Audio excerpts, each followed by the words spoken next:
La bonté n'est pas une qualité innée. C'est un luxe que nous nous permettons lorsque les circonstances le permettent. Lorsque la pression augmente, lorsque le système nous place dans le bon rôle, lorsque personne ne nous regarde, le masque tombe. Et sous celui-ci, il n'y a pas un monstre, il y a quelque chose de pire. Un être humain moyen, prêt à faire l'impensable sans cligner des yeux. La philosophie murmure cette vérité inconfortable depuis des siècles. Mais la psychologie du XXe siècle l'a complètement dévoilée. Nous ne sommes pas bons. Nous sommes pratiques. Et la commodité, comme toute marchandise, a un prix. Arthur Schopenhauer l'a dit avec une clarté qui fait encore mal. La compassion est la seule véritable vertu. Et elle est si rare que sa simple existence nous surprend. Tout le reste, toute cette bonté que nous exhibons dans notre vie quotidienne, n'est que théâtre. C'est le résultat d'un calcul inconscient entre nos désirs égoïstes et les conséquences sociales de leur satisfaction. Nous sommes bons parce que cela nous avantage, parce que la société nous récompense par l'approbation et nous punit par l'ostracisme. Retirez ces conséquences, éliminez le public, et l'acteur cesse de jouer. La question n'est alors pas de savoir si nous sommes mauvais, mais combien de pression il faut pour le prouver.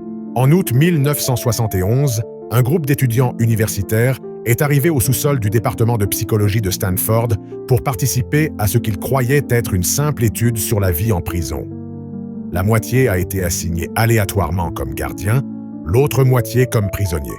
Il n'y a eu aucune formation, aucune sélection spéciale, rien qui distinguait ces jeunes de tout autre étudiant moyen de classe moyenne. Philippe Zimbardo, l'architecte de cette expérience, espérait observer des comportements prévisibles pendant 2 semaines. L'expérience a dû être arrêtée en 6 jours. Ce qui s'est passé dans ce sous-sol a transformé à jamais notre compréhension de la nature humaine. Les gardes, sans instruction spécifique, autre que maintenir l'ordre, ont commencé à exercer un sadisme calculé. Ils réveillaient les prisonniers en pleine nuit pour les obliger à faire des pompes. Ils les forçaient à nettoyer les toilettes à main nue. Ils les humiliaient sexuellement, les déshabillaient, les isolant dans des armoires sombres. Et ils le faisaient avec une créativité troublante, comme si chaque garde improvisait des variations sur un thème que tous connaissaient instinctivement. Ils n'étaient pas sadiques avant l'expérience. Ils n'avaient pas d'antécédents de violence. Ils n'avaient pas montré de tendance autoritaire. C'étaient des étudiants universitaires, avec des rêves de changer le monde. Mais l'uniforme, les lunettes de soleil réfléchissantes, la matraque en bois, le rôle assigné par le système, tout cela a suffi à débloquer quelque chose qui était déjà là, en attente. Les prisonniers, pour leur part, ne se sont pas rebellés. Ils se sont effondrés. En moins de 36 heures, le premier prisonnier a eu une crise nerveuse si grave qu'il a dû être libéré.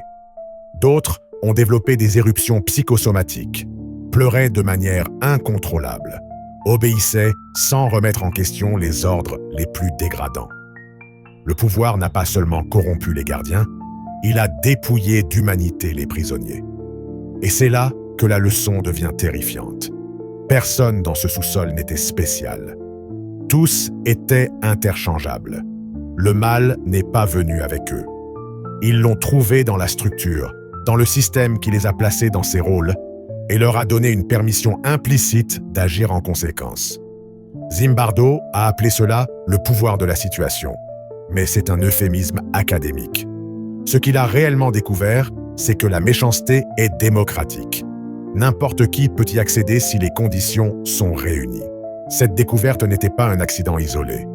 10 ans plus tôt, en 1961, Stanley Milgram avait déjà démontré la même chose avec une méthodologie différente, mais tout aussi brutale. Milgram invita des volontaires dans un laboratoire de Yale, leur dit qu'ils participaient à une étude sur l'apprentissage et la mémoire, et leur demanda d'administrer des décharges électriques à une autre personne chaque fois qu'elle répondait incorrectement à une question.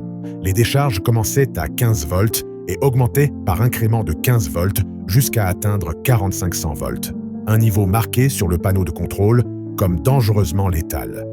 La personne recevant les décharges était, bien sûr, un acteur. Il n'y avait pas d'électricité réelle, mais les volontaires ne le savaient pas.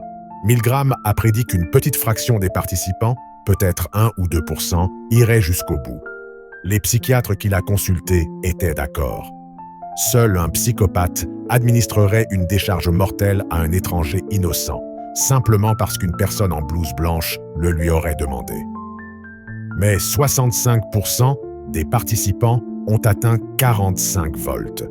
Ils ont entendu l'acteur crier de douleur, supplier d'arrêter, frapper les murs et finalement rester silencieux. Et pourtant, ils ont continué à appuyer sur le bouton.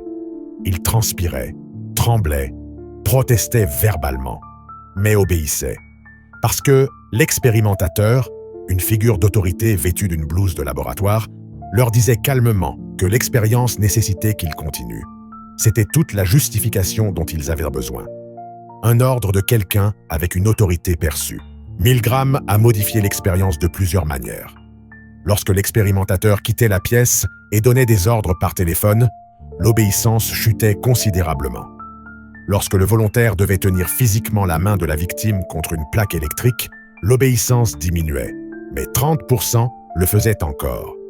Lorsqu'il y avait d'autres participants, des acteurs engagés qui refusèrent de continuer, l'obéissance s'effondrait. La leçon était claire. Nous n'obéissons pas par sadisme ni par conviction morale. Nous obéissons parce que la structure sociale nous dit que obéir est la bonne chose. Et cette structure est renforcée par la proximité physique de l'autorité et l'absence de dissidence visible. Retirer l'autorité ou introduire le doute, et l'obéissance s'évapore. Mais dans des conditions normales, sous la pression ordinaire de suivre les instructions de quelqu'un qui semble savoir ce qu'il fait, la majorité d'entre nous est prête à tuer. Ces expériences ne sont pas des anomalies historiques. Ce sont des miroirs. Zimbardo et Milgram n'ont pas créé de monstres. Ils ont révélé la structure sous-jacente qui permet à des gens ordinaires de commettre des atrocités. Et cette structure est partout. Elle est dans les entreprises où des employés bien intentionnés falsifient des données parce que leur supérieur l'exige. Elle est dans les hôpitaux où des infirmières administrent des médicaments nocifs parce que le médecin l'a ordonné. Elle est dans les familles où le silence complice protège l'abuseur parce que le confronté briserait l'unité du groupe. Elle est dans chaque petite décision où nous choisissons d'obéir plutôt que de remettre en question, de nous conformer plutôt que de résister, de détourner le regard plutôt que d'intervenir. Le mal n'a pas besoin d'idéologie. Il a seulement besoin d'une hiérarchie et de la disposition humaine universelle à déléguer la responsabilité vers le haut. Schopenhauer comprenait cela intuitivement. Pour lui, le monde était une volonté aveugle, une impulsion inconsciente et insatiable qui se manifeste dans chaque organisme comme le désir de survivre et de dominer. Les êtres humains ne font pas exception à cette règle. Nous sommes des animaux sophistiqués capables de rationaliser nos impulsions. Mais ces impulsions restent intactes. Notre moralité, nos lois, nos normes sociales, tout cela n'est qu'une fine couche de vernis sur la volonté égoïste qui nous pousse. Et lorsque cette couche se fissure, lorsque le vernis se décolle sous la pression, ce qui apparaît n'est pas une perversion de notre nature, c'est notre nature nue. Nous sommes des loups qui ont appris à marcher debout et à utiliser de beaux mots pour justifier nos morsures. La philosophie cynique n'a jamais eu d'illusion à ce sujet. Les cyniques grecs regardèrent la société et voyaient un théâtre d'hypocrisie. Diogène vivait dans un tonneau et se masturbait en public non par folie, mais par honnêteté radicale. Il rejetait les conventions sociales parce qu'il reconnaissait qu'elles étaient des mensonges commodes, des masques que nous utilisons pour cacher nos véritables motivations. Lorsqu'Alexandre le Grand, l'homme le plus puissant du monde, lui rendit visite et lui demanda ce qu'il pouvait faire pour lui, Diogène lui demanda de s'écarter car il lui bouchait le soleil. Il ne faisait pas preuve d'impolitesse. Il montrait que tout le pouvoir, toute la gloire, toutes les conquêtes d'Alexandre étaient insignifiants comparés à un besoin simple et direct, la lumière du soleil. Le cynisme n'est pas du pessimisme, c'est de la clarté. C'est la volonté de voir les êtres humains tels qu'ils sont, non tels qu'ils prétendent être. Et lorsque nous regardons les êtres humains tels qu'ils sont, ce que nous voyons est inconfortable. Nous voyons que nos décisions morales sont moins influencées par des principes abstraits et plus par des facteurs situationnels que nous reconnaissons rarement. Nous voyons que notre identité n'est pas un noyau solide et immuable, mais un ensemble de rôles que nous adoptons en fonction du contexte. À la maison, nous sommes une personne. Au travail, une autre. En ligne, une autre encore. Et chacun de ces rôles vient avec son propre ensemble de comportements permis. Le cadre qui ne mentirait pas à sa femme n'hésite pas à tromper ses investisseurs. Le père qui enseigne l'empathie à ses enfants participe à la cruauté accidentelle des réseaux sociaux. Nous ne sommes pas hypocrites parce que nous serions particulièrement malhonnêtes.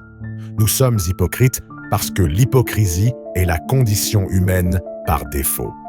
Nous changeons de masque si fréquemment que nous oublions qu'il y a un visage en dessous. Cette fluidité morale se manifeste de manière subtile dans la vie quotidienne. Considérons le phénomène de l'effet du spectateur, une autre perle de la psychologie sociale qui expose notre véritable nature. En 1964, Kitty Genovese a été poignardée à mort dans une rue de New York alors que 38 voisins entendaient ses cris. Aucun n'a intervenu. Aucun n'a appelé la police jusqu'à ce qu'il soit trop tard. Les journaux l'ont appelée l'apathie urbaine, un signe de la décadence morale de la société moderne. Mais les psychologues Latané et Darley ont découvert quelque chose de plus intéressant. Ce n'était pas de l'apathie, c'était la diffusion de la responsabilité. Plus il y a de personnes présentes, moins il est probable que quelqu'un intervienne, car chaque individu suppose que quelqu'un d'autre le fera. La responsabilité se dilue jusqu'à disparaître. Ce mécanisme explique tant d'atrocités qu'il en devient presque comique dans sa simplicité. Il explique comment des sociétés entières peuvent tolérer des injustices systémiques alors que chaque individu se sent impuissant à les changer. Il explique comment les génocides sont possibles sans que la majorité des participants soient des psychopathes. Il explique comment nous pouvons être témoins de la souffrance d'autrui, nous sentir mal à ce sujet et pourtant ne rien faire. Parce que faire quelque chose requérait d'accepter une responsabilité personnelle et la responsabilité personnelle est effrayante. Il est plus facile d'être un parmi la foule, un de plus parmi ceux qui n'ont rien fait, car au moins, dans ce cas, nous ne sommes pas seuls. La complicité a la vertu d'être démocratique. Nous sommes tous également coupables, ce qui signifie que personne n'est vraiment responsable. Hannah Arendt, en observant le procès d'Adolf Eichmann à Jérusalem, est arrivée à une conclusion similaire. Eichmann n'était pas un monstre. C'était un bureaucrate, un homme médiocre qui suivait des ordres, remplissait des formulaires, optimisait la logistique. Sa défense, selon laquelle il ne faisait que son devoir, qu'il obéissait simplement à la loi, n'était pas un mensonge cynique. C'était sa vérité sincère. Arendt a appelé cela la banalité du mal. Le mal n'a pas besoin de motivations grandioses ni d'idéologies élaborées. Il peut être exécuté par des personnes parfaitement ordinaires, faisant leur travail de manière tout à fait ordinaire dans un système qui a normalisé le monstrueux. Eichmann n'aimait pas les Juifs avec une passion ardente. Il ne pensait tout simplement pas trop à eux. Ils étaient des chiffres dans un rapport, des problèmes logistiques à résoudre. Et cette indifférence bureaucratique a permis l'Holocauste autant que n'importe quel fanatisme nazi. La leçon d'Arendt est peut-être la plus dérangeante de toutes. Nous n'avons pas besoin d'être malveillants pour participer au mal. Il suffit d'être ordinaire. Il suffit de suivre les règles, de faire notre travail, de ne pas poser trop de questions. Le système fait le reste. Et nous vivons tous dans des systèmes. Nous travaillons dans des entreprises qui privilégient le profit sur les personnes. Nous votons pour des gouvernements qui mènent des guerres en notre nom. Nous achetons des produits fabriqués par de la main-d'œuvre esclave dans des pays que nous ne pouvons pas localiser sur une carte. Et tout cela sans nous sentir comme des monstres, parce que nous avons externalisé la responsabilité. Ce n'est pas ma faute, c'est le système. Je travaille juste ici. Je ne fais que suivre des ordres. Je fais juste ma part. Et ainsi, peu à peu, nous contribuons tous à un mal que aucun d'entre nous ne reconnaîtrait comme étant le sien. Nietzsche a poussé cet argument encore plus loin. Pour lui, le problème n'était pas que les humains soient capables du mal. Le problème était que nous avions construit une moralité qui niait cette capacité, qui la réprimait au lieu de la canaliser. La moralité chrétienne, avec son insistance sur l'humilité, la compassion et l'altruisme, était pour Nietzsche une moralité d'esclave. C'était le ressentiment des faibles codifié en vertu. Les forts Les vitaux, ceux qui affirmaient la vie avec toute sa cruauté et sa beauté, étaient diabolisés. Et ainsi, la société occidentale s'est construite sur un mensonge fondamental, que nier nos instincts de pouvoir, de compétence et de domination nous rendait meilleurs.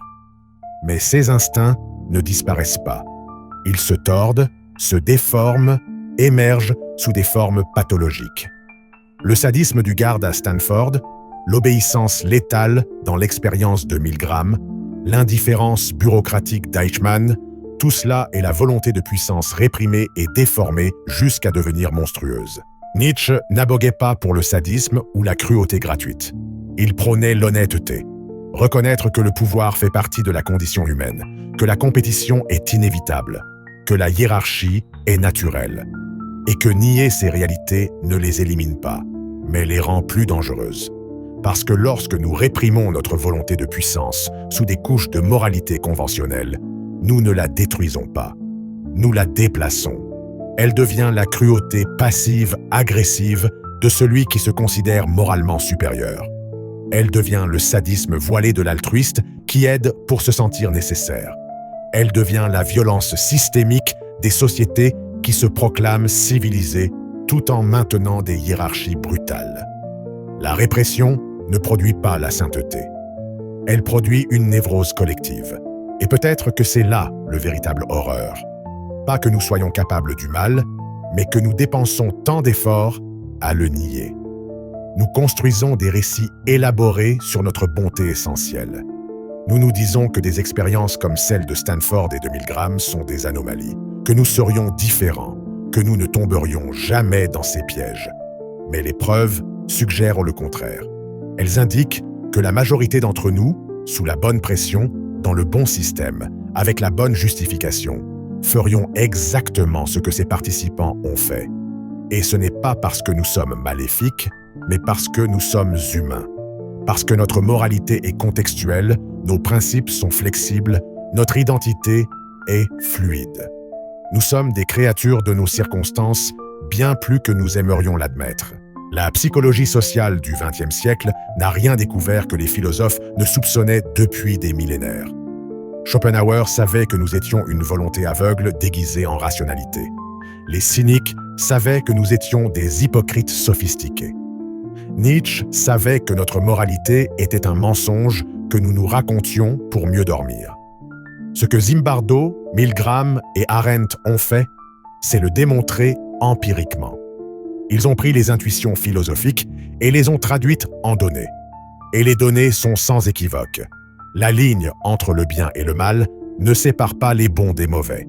Elle traverse le cœur de chaque individu. Nous sommes tous capables des deux.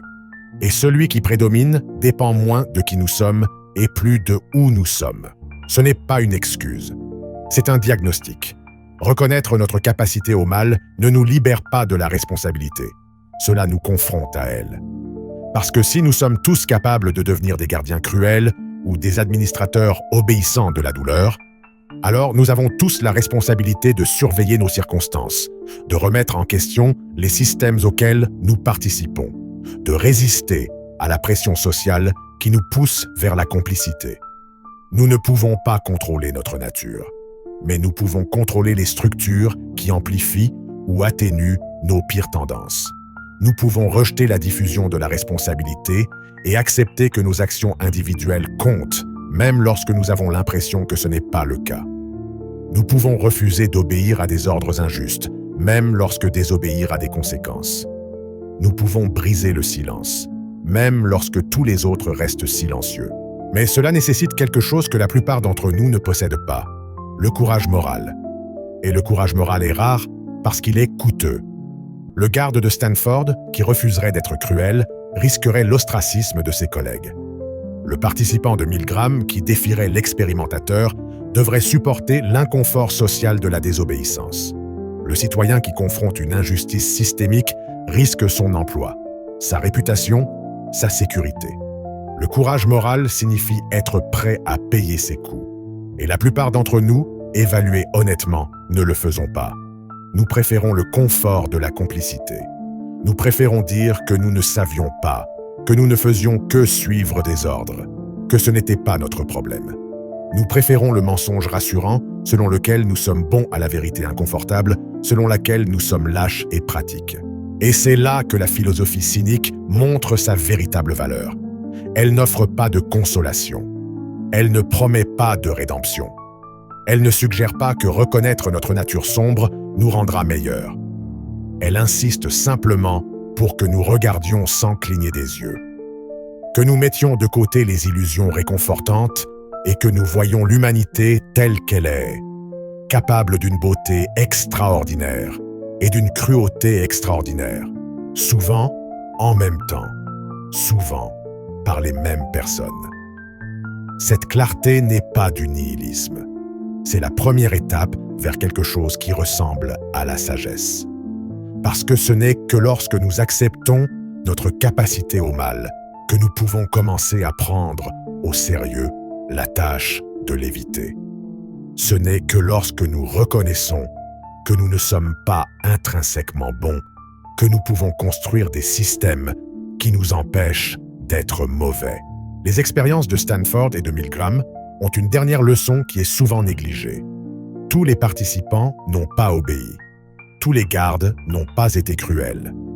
Un tiers des participants à Milgram ont refusé de continuer avant d'atteindre le niveau létal. Certains gardes à Stanford ont traité les prisonniers avec décence. Ils étaient une minorité, oui, mais ils existaient. Et leur existence suggère quelque chose d'important. La situation ne détermine pas entièrement notre comportement.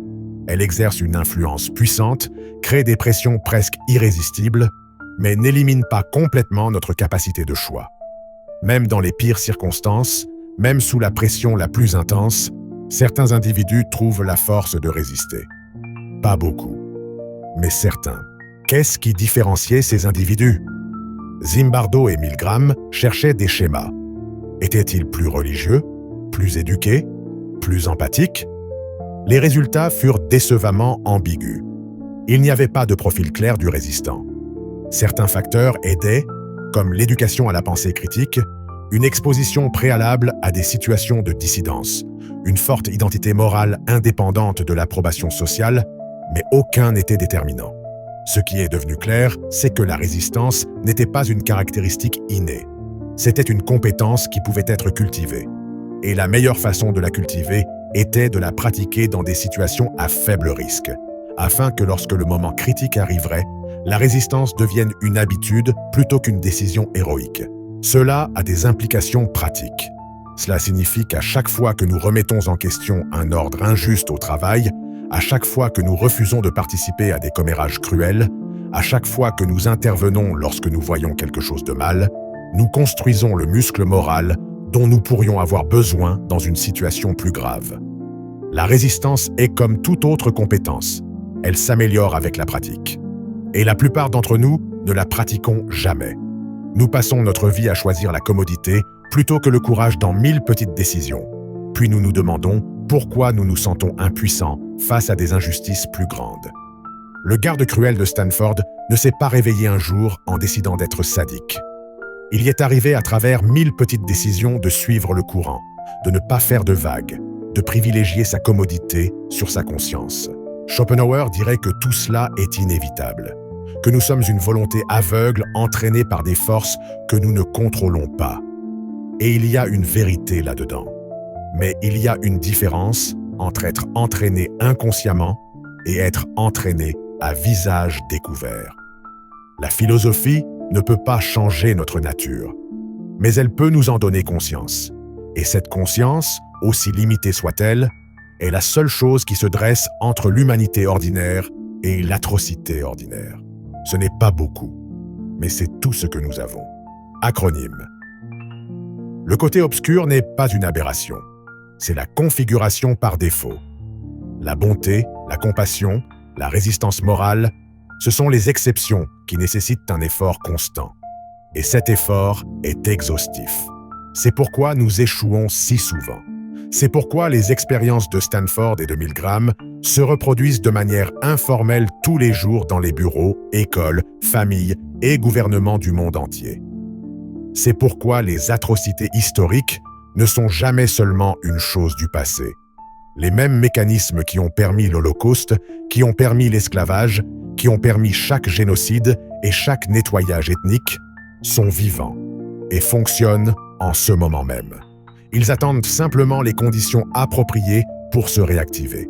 Et quand ils le feront, la majorité d'entre nous ne seront pas les héros de notre imagination. Nous serons les gardiens, les obéissants, les spectateurs silencieux. Parce que c'est ce que les preuves, tant philosophiques qu'empiriques, nous disent que nous sommes. Alors, sommes-nous tous mauvais? La question est mal formulée.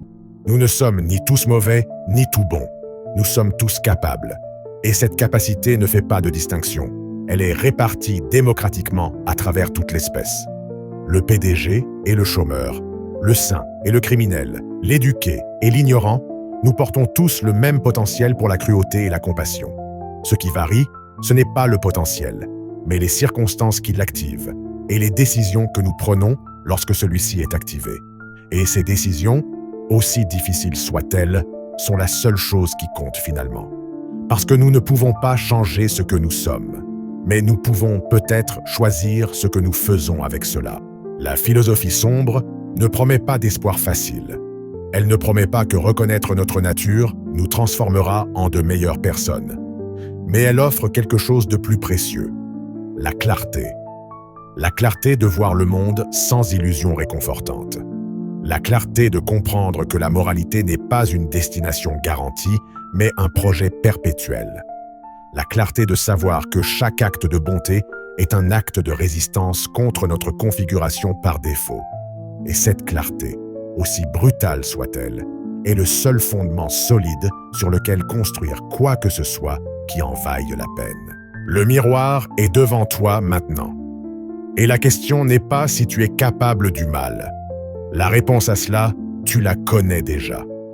La question est, qu'est-ce que tu vas faire avec cette capacité?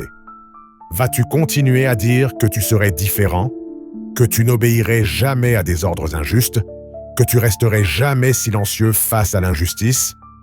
Ou reconnaîtras-tu qu'avec la bonne pression, dans le bon système, avec la bonne justification, tu ferais probablement exactement ce que tous ces participants ordinaires ont fait dans ces expériences extraordinaires?